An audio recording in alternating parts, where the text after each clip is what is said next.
a Genova, tutto pronto per il gran finale di domani. Donna morta per antivirus, con lei in aereo c'era un veneto, scatta la sorveglianza. Rapporti tra FDI e Finco, Pietrosante se la ride, FDI fedele a Finco, finalmente. Maranza scatenati a Bassano, l'assessore alla sicurezza, attenti a dove bevete il caffè. Studentessa soccorre una coetanea in crisi epilettica, i complimenti del governatore Stefani. Siglato a Padova un protocollo di intesa per riqualificare le zone monumentali di guerra. E io chiamo Rete Veneta, strada pericolosa, a rischio caduta a San Michele, cittadini esasperati. Fanno un incidente in moto ma trovano arnesi da scasso, 2 giovani stranieri nei guai. Un giorno da pompiere, i bambini della scuola dell'infanzia visitano i vigili del fuoco.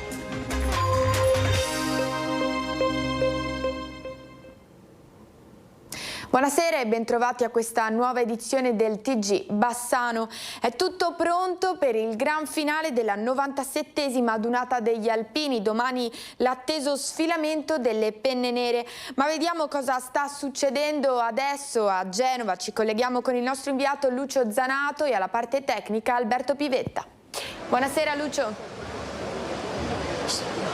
Buonasera Nancy, buonasera ai telespettatori di Rete Veneta. Con Alberto Pivetta vi facciamo vedere cos'è Piazza De Ferrari qui nel cuore di Genova. Guardate quante penne nere, guardate quanta gente e soprattutto guardate quanta compostezza. E questa è la risposta a chi diceva che l'adunata sarebbe stata sottotono, che ci sarebbe stata poca partecipazione e soprattutto che ci sarebbero stati problemi con la cittadinanza. Noi continuiamo a vedere solo un grande abbraccio della città agli alpini e un grande abbraccio degli alpini alla città. Abbiamo appena seguito ed è appena terminata la celebrazione della Santa Messa che caratterizza ogni sabato pre-sfilamento della domenica. Interessante l'omelia del vescovo di Genova, Marco Tasca, tra l'altro nativo di Sant'Angelo di Piove di Sacco, quindi un veneto, che ha parlato degli alpini come un faro di luce nella solidarietà, nel servizio agli altri e nell'impegno per il prossimo. Ed è questo uno dei temi, tra l'altro ricordiamo alpini, lanterna di luce per tutta l'Italia, questo è lo slogan di questa 97esima adunata. Subito dopo noi abbiamo sentito anche il ministro Crosetto presente alla celebrazione, ha visitato prima Nave Vespucci qui in rada a Genova e poi appunto ha partecipato alla Santa Messa. Ricordiamo anche lui alpino. Lui ci ha detto che sono un esempio e continueranno a essere un esempio nonostante tutto quello che viene detto per l'Italia, un esempio di abnegazione, di servizio nel silenzio, come è successo qui quando ci sono state le calamità, quando c'è stato il ponte Morandi. Allora, velocemente, questa sera dalle 21:30 saremo in collegamento in diretta sulle reti media nord-est per raccontarvi la serata alpina. Devo dirvi, grande festa, cori, canti, fanfare, insomma lo spirito alpino qui c'è tutto. E io credo che a questo punto, dandovi appuntamento questa sera appunto alle 21:30 in diretta qui da Genova, posso restituirti la linea Nancy. Grazie a Lucio Zanato. Rete Veneta, come sempre, trasmetterà la giornata clou di domani con la diretta che inizierà, come diceva Lucio, dalle 7:30 del mattino e vi porterà dentro lo sfilamento di oltre 80.000 penne nere con le emozioni e le voci del grande evento. Anche voi potrete partecipare con i vostri messaggi da casa per esprimere il vostro affetto e il vostro saluto alle penne nere. Ora una notizia in aggiornamento, antivirus, scatta la sorveglianza attiva anche in Veneto. Un cittadino sudafricano si trova in quarantena, si tratta di una persona residente sul territorio regionale che ha viaggiato nello stesso aereo di una donna poi morta nella nave focolaio a largo delle Canarie. Invoca la massima precauzione il virologo Fabrizio Pregliasco. È tenuto sotto stretta osservazione dal personale sanitario in quarantena a Padova. Questo sudafricano, arrivato a Venezia da Amsterdam il 26 aprile scorso. Il soggetto era fra i passeggeri dell'aereo a bordo del quale era salita per pochi minuti prima del decollo una donna poi deceduta in conseguenza di un'infezione da antivirus.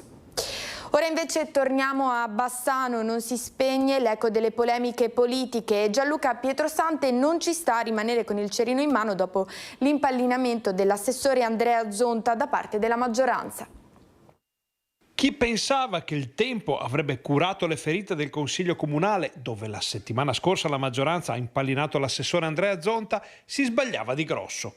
Lo sbrego è ancora ben visibile e riportare l'attenzione non tanto su quel che è accaduto, ma sulla situazione in generale è Gianluca Pietrosante, uscito da Fratelli d'Italia per approdare al misto, il quale mette sulla graticola proprio i suoi ex colleghi di partito. Mi fa piacere che ora Fratelli d'Italia sia, almeno a parole, in questo momento fedele al sindaco, perché voglio ricordare che mi hanno deferito ai probiviri del partito chiedendo la mia espulsione nero su bianco, oltre che a mezzo stampa, proprio per la mia fedeltà al sindaco e alla maggioranza. Faccio un esempio, aver partecipato alla cena di maggioranza di Natale, aver votato a favore della polizia locale su un tema sollevato dal sindaco e seguito anche da sottoscritto.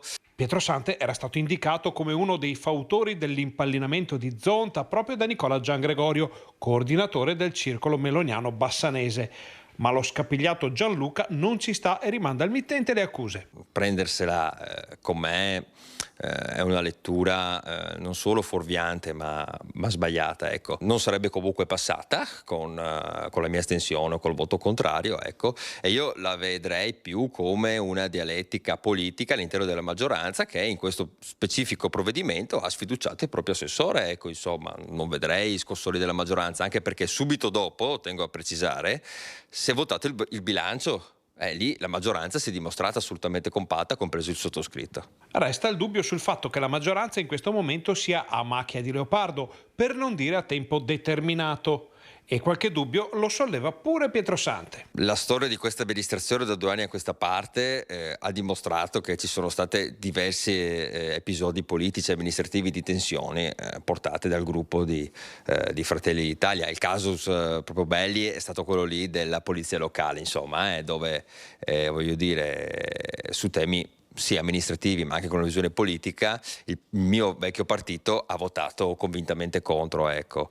E io invece assolutamente a favore della maggioranza. Insomma, che qualcosa si stia muovendo tra le forze politiche che sostengono Nicola Finco è fuori di ogni dubbio. Resta da capire se si tratta di un mal di pancia o di un terremoto. In ogni caso è qualcosa che farà rumore. Nuova ondata di furti a Bassano. I Maranza tornano a far danni nei bar e nei locali pubblici. L'assessore alla sicurezza Campagnolo porta alla luce l'ennesimo episodio.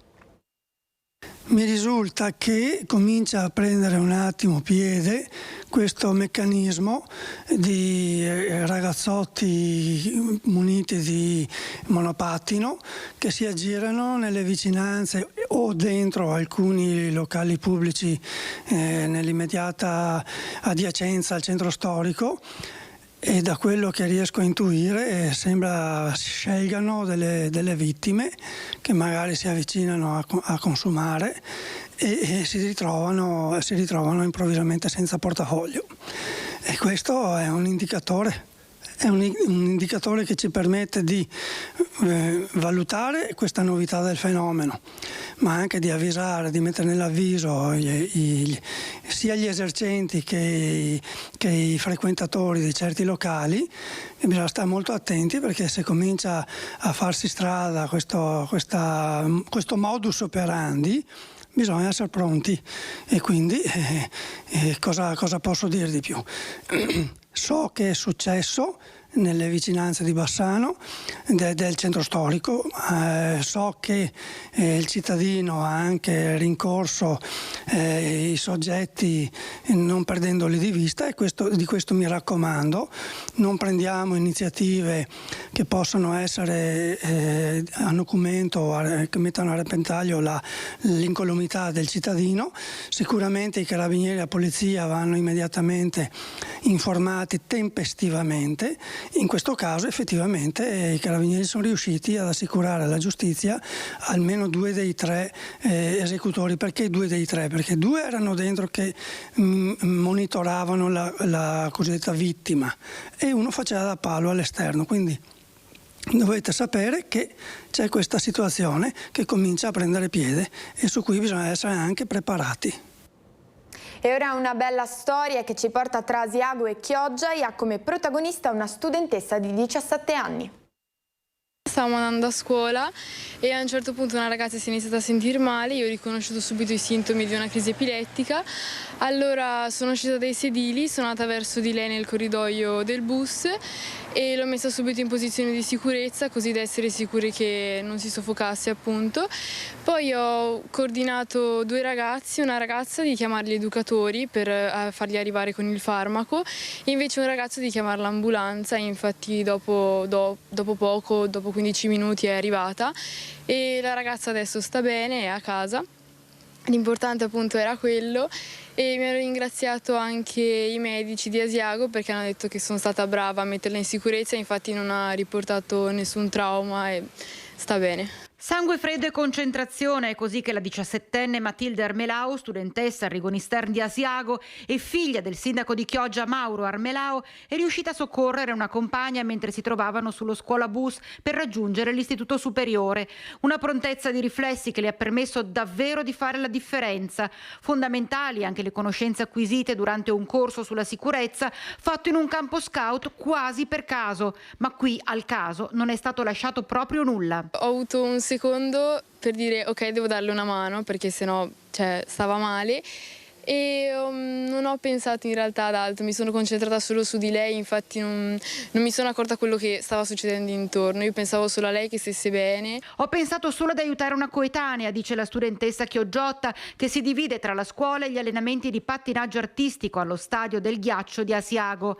Ma il suo gesto non è passato inosservato, tanto che anche il presidente del Veneto, Alberto Stefani, si è complimentato con lei attraverso un comunicato. Questa è una storia a lieto fine che riempie di orgoglio tutta la nostra comunità, scrive il governatore. Matilde rappresenta un esempio positivo per tutti i suoi coetanei, dimostra quanto sia importante la capacità di trasformare ciò che si apprende in un aiuto concreto nei momenti di difficoltà.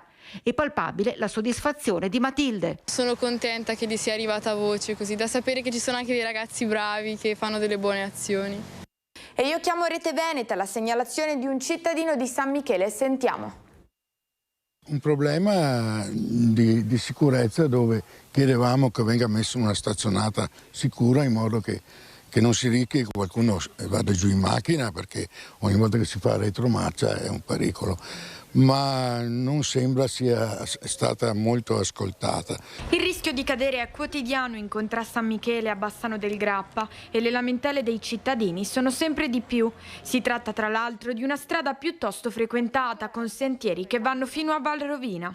Hanno fatto una segnalazione, un intervento iniziale con questo piccolo guardarai qui che poi hanno subito bloccato l'intervento perché sembrava che non ci fossero più soldi in comune. Questa è stata la risposta alla mia richiesta. E poi sono arrivati con delle segnalazioni in plastica anche pericolose perché se uno pensa di appoggiarsi un attimo cade giù nel fiume qui, nel ruscello. È molto pericoloso. Ora non so se questa, come sempre, diventerà permanente perché mi sembra le cose funzionano così. Sono stati installati provvisoriamente alcuni delineatori stradali in plastica, una soluzione che però non convince i residenti, anche perché i paletti stessi potrebbero staccarsi da un momento all'altro. A tutto questo si aggiunge poi il problema della manutenzione. Dopo 10 chiamate, allora forse dopo un anno arriva qualcuno a tagliare l'erba, però adesso è bassa, perché quando arriva alta non si vede neanche il bordo del fiume, del torrente, qui non si vede proprio, uno rischia di cadere giù. Siglato a Padova un protocollo di intesa per riqualificare le zone monumentali di guerra tra l'Università e il Ministero della Difesa. Rientrano anche il Grappa e l'Ortigara tra le 8 zone monumentali di guerra che saranno oggetto di riqualificazione e valorizzazione nell'ambito del protocollo d'intesa, primo in Italia nel suo genere, siglato tra l'Università di Padova e il Ministero della Difesa, Ufficio per la tutela della cultura e della memoria della difesa.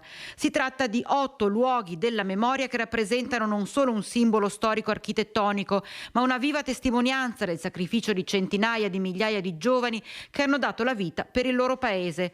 Presente la firma la magnifica rettrice Daniela Mapelli e il capo dell'Ufficio per la tutela della cultura e della memoria della difesa, il generale di Corpo d'Armata Andrea Rispoli.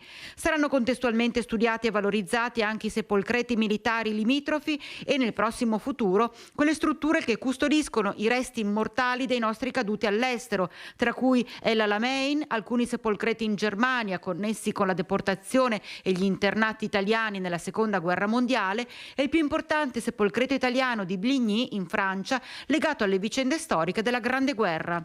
L'Università di Padova contribuirà con le proprie competenze nell'attività di ricognizione, monitoraggio e studio dei siti citati, sviluppando all'interno dei corsi di laurea e di dottorato attività che portino a risultati scientifici utili all'ottimale conservazione delle zone monumentali di guerra, nonché al loro restauro e allo sviluppo di nuove tecnologie per la divulgazione di informazioni per quanti vogliano avvicinarsi a questi luoghi della memoria.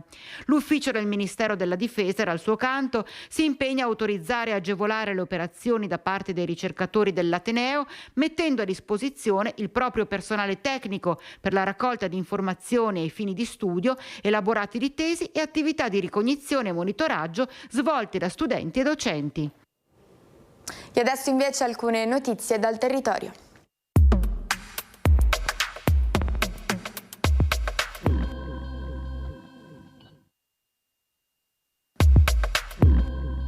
Il progetto di riqualificazione del chiostro del Museo Civico di Bassano del Grappa è stato selezionato tra i 4 finalisti di Volotea for Veneto. Fino al 10 giugno 2026 è possibile partecipare al contest votando per la sistemazione del sito bassanese. Torna Ci sto a fare fatica, progetto estivo per ragazzi e ragazze che vogliono mettersi in gioco, fare squadra e prendersi cura del proprio territorio. Martedì 12 in Villa Angaran San Giuseppe a Bassano, incontro informativo per chiarire tutti i dubbi. Iscrizioni dal 18 maggio. Rinnovati a Thiene i comitati di 4 dei 7 quartieri cittadini, mentre per gli altri 3 tutto è rinviato in autunno. I nuovi presidenti sono Mari Cazzanin per Capaiella, Gian Antonio Fiocco per La Conca, Luciano Cavedon per San Vincenzo ed Emanuela Dalligna per Santo Lampertico. Domenica 24 maggio, quartiere nuovo di Rosà si trasforma in un grande spazio di incontro per tutte le età con l'evento Caccia al tesoro e giochi di una volta. Ritrovo alle 15 nel parcheggio sud della scuola dell'infanzia Gli Aquiloni. Si terrà martedì 12 maggio nella sala consiliare di Enego il nuovo incontro dell'amministrazione comunale con la popolazione. La serata avrà inizio alle 20:30, sarà un momento di confronto, ascolto e aggiornamento aperto a tutti i cittadini. A causa delle previsioni meteorologiche avverse previste per domani, la seconda edizione del Memorial Grazie Gian dell'FC Bassano è rinviata. La manifestazione verrà recuperata nella seconda o terza domenica di settembre. Al via San Giorgio in Bosco un laboratorio gratuito di uncinetto con 3 serate dedicate presso la sala multimediale di Atomo. Appuntamento il 12, 19 e 26 maggio dalle 20:30 alle 22. Obiettivo la creazione di una borsa mare. Si terrà domani alle 11 nella sala consiliare di San Giorgio delle Pertiche la consegna del premio di poesia Fides Milani Finotti. Si tratta della 16ª edizione della manifestazione letteraria organizzata dall'associazione Comitato Fortunato Rao.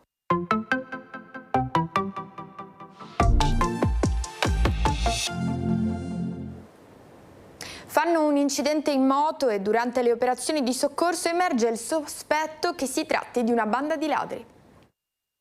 Erano finiti fuori strada con uno scooter, terminando la corsa contro un edificio di Rustega. I 2 giovani stranieri soccorsi e trasportati all'ospedale di Campo San Piero, nell'Alta Padovana. L'incidente è avvenuto nella mattinata di venerdì. I rilievi hanno permesso agli agenti della polizia locale della Federazione del Campo Sampierese di scoprire che lo scooter viaggiava su strada con una targa falsa e che nello zaino di uno dei 2 erano nascosti diversi arnesi da scasso, tra i quali un piede di porco e un flessibile. Da qui l'avvio delle indagini dei carabinieri per accertare possibili attività illecite dei 2 giovani. Nel frattempo continuano anche i controlli del territorio. I carabinieri, la scorsa notte, si sono concentrati nei comuni di Campodarsego, Piazzola sul Brenta, Campo San Martino e Campo San Piero. In un locale pubblico di Campo San Martino, un giovane è stato denunciato, aveva tentato di disfarsi di un sacchetto contenente 3 grammi di cocaina. Giornata entusiasmante per i bambini delle scuole dell'infanzia di Borgoricco e di Reschigliano di Campodarsego, che l'8 maggio hanno potuto conoscere da vicino l'attività dei Vigili del Fuoco. Un giorno da pompiere è il titolo dell'evento promosso dai Vigili del Fuoco volontari del Campo San Pierese nel distaccamento di Borgoricco, in collaborazione con l'Associazione Nazionale Vigili del Fuoco Volontari. I bambini, felici e curiosi, hanno potuto conoscere da vicino le attività dei pompieri, vedere i mezzi, le attrezzature e le dotazioni, cimentandosi poi in giochi e attività. Bene, questa era l'ultima notizia di oggi. Vi ricordiamo questa sera dalle 21:15 la diretta della Festa degli Alpini a Genova per la 97esima adunata nazionale. Poi domani mattina dalle 7:30 quella del tanto atteso sfilamento finale. Ed è tutto anche per oggi dal TG Bassano. Grazie per averci seguito e buona serata.